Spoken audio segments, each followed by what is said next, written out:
Vincent, good afternoon. Good Are you afternoon. well? Yeah, How was training? It looked a bit wet and windy out there. just a bit.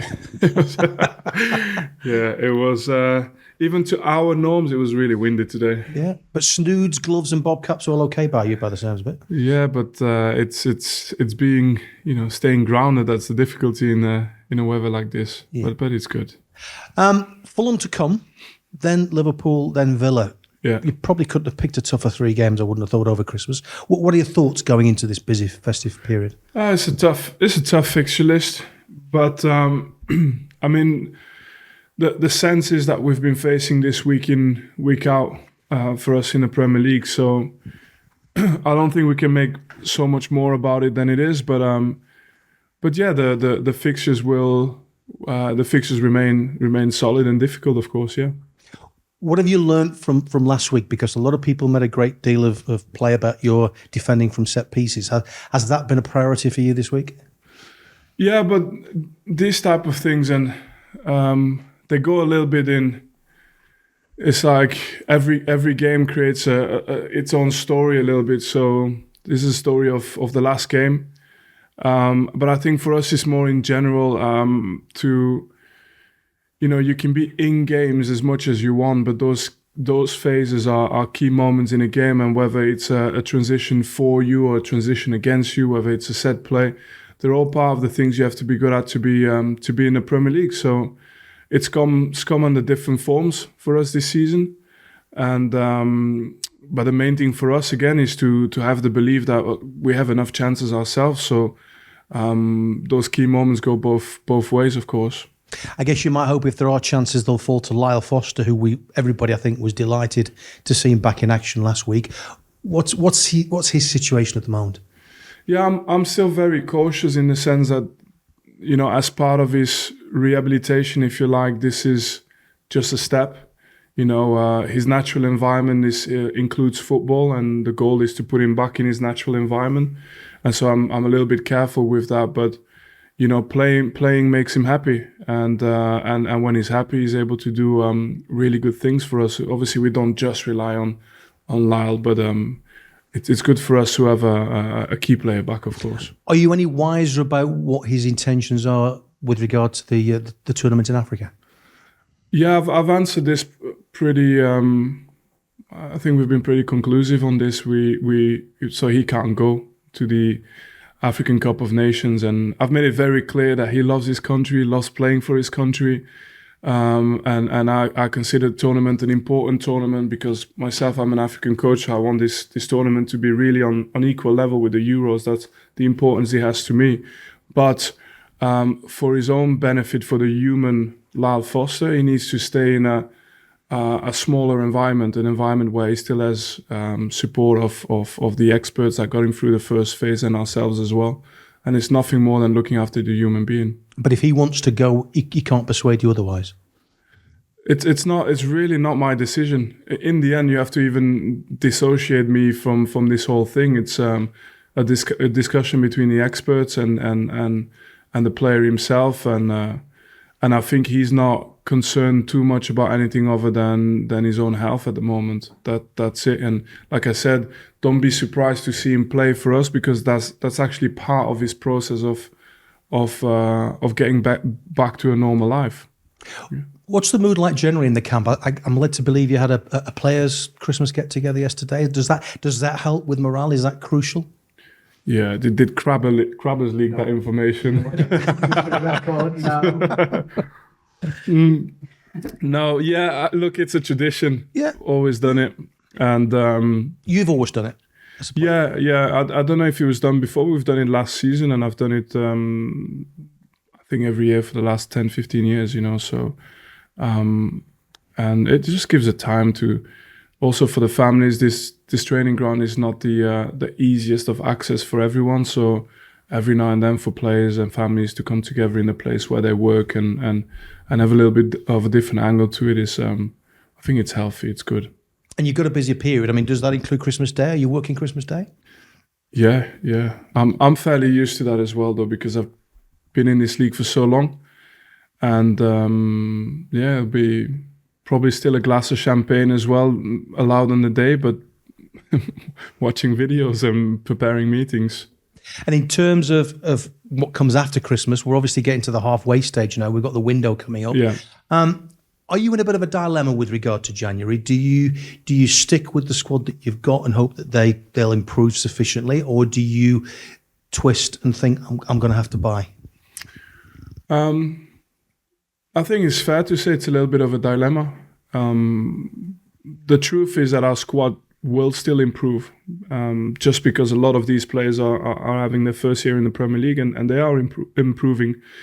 But whether you can go out there in January and get the right type of players to turn it around, and then at the same time not expose yourself to something completely criminal if you go down, it's a fine balancing act. But I think in the end, it's the market will dictate. If the right opportunity is there, I'm sure we'll be able to do something.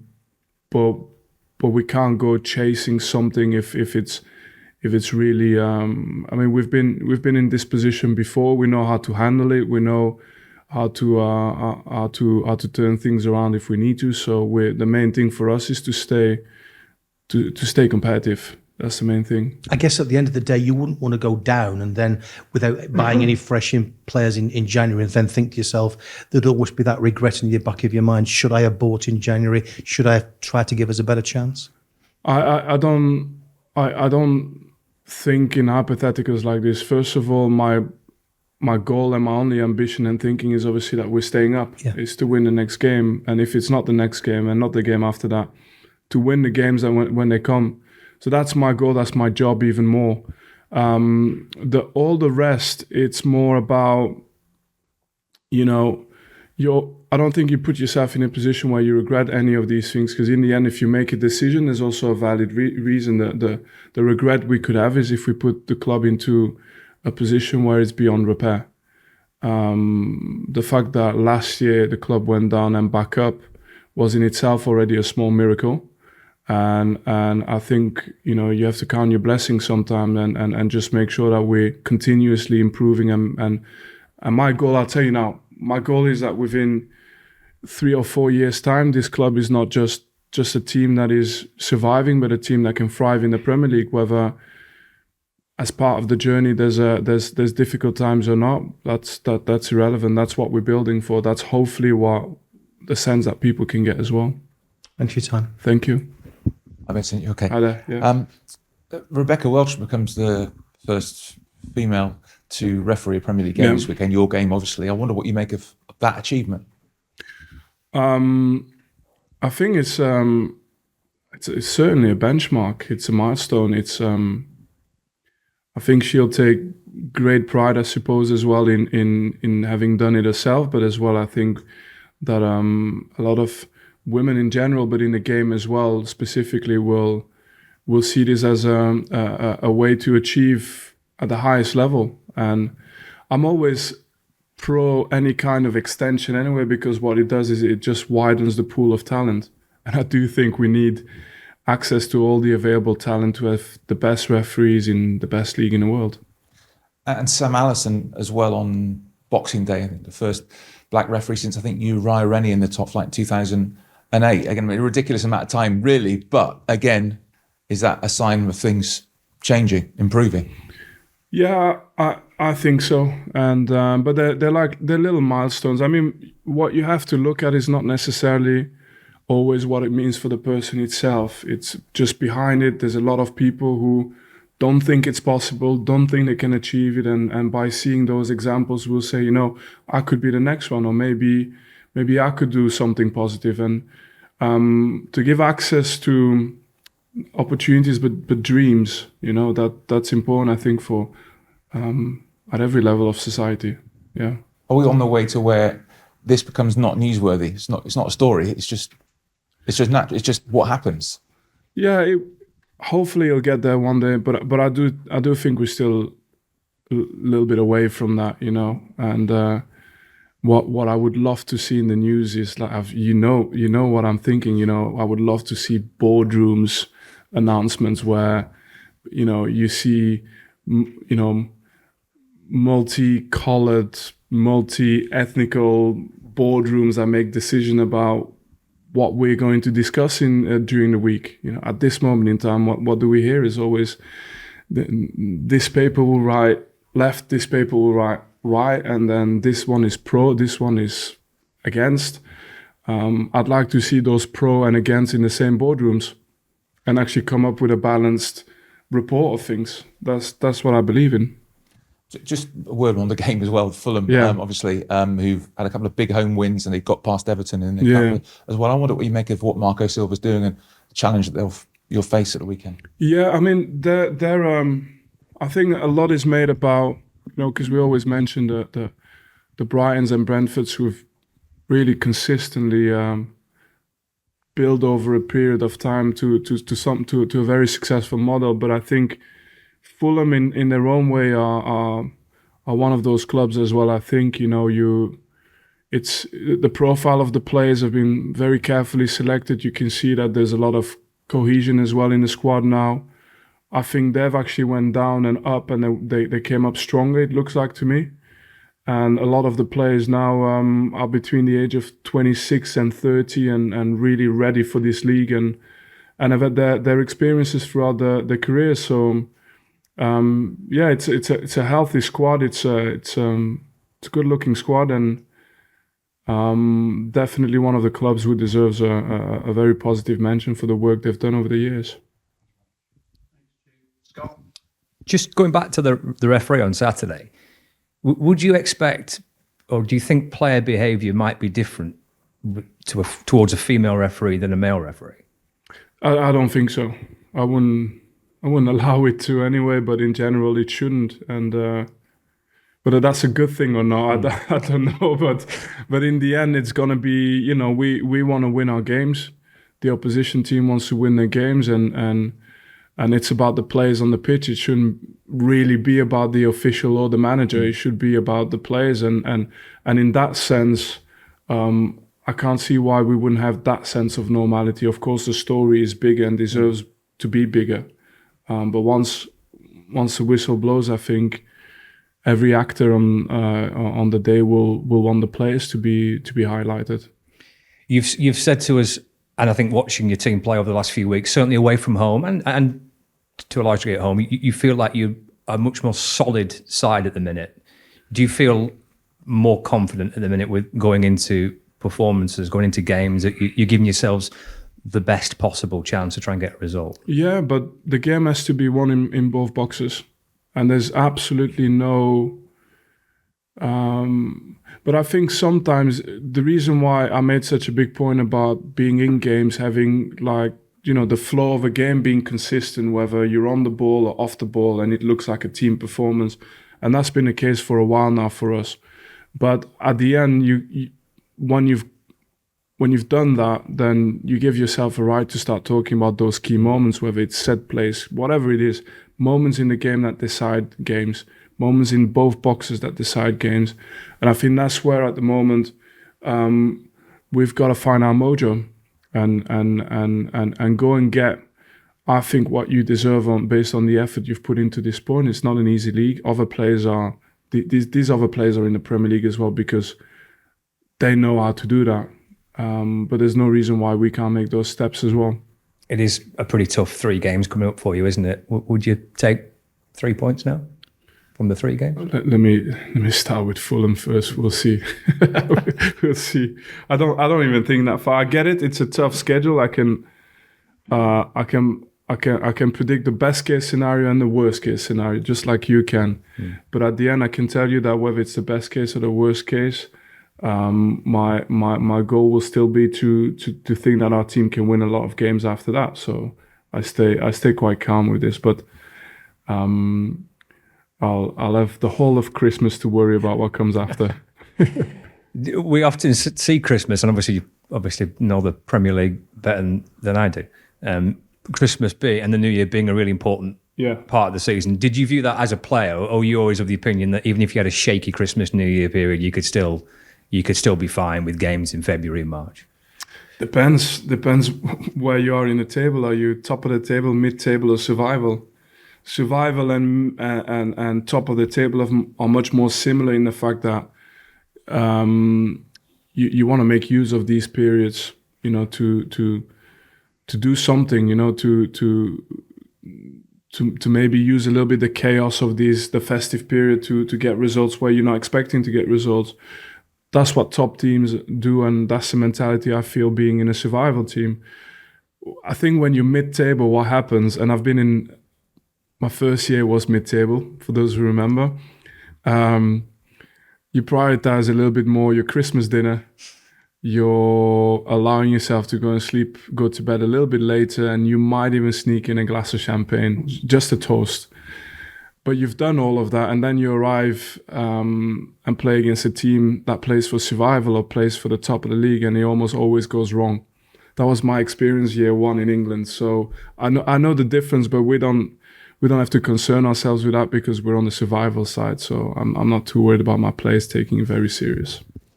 It's the second time you mentioned champagne on Christmas Day. I'm pretty sure last year you said to me you were going to have a Benny and Hot on Christmas. Benny and Hot, because you knew it was a local. Yeah. Premier League I was ill for changed 2 you. days after that. You said before about wanting that kind of.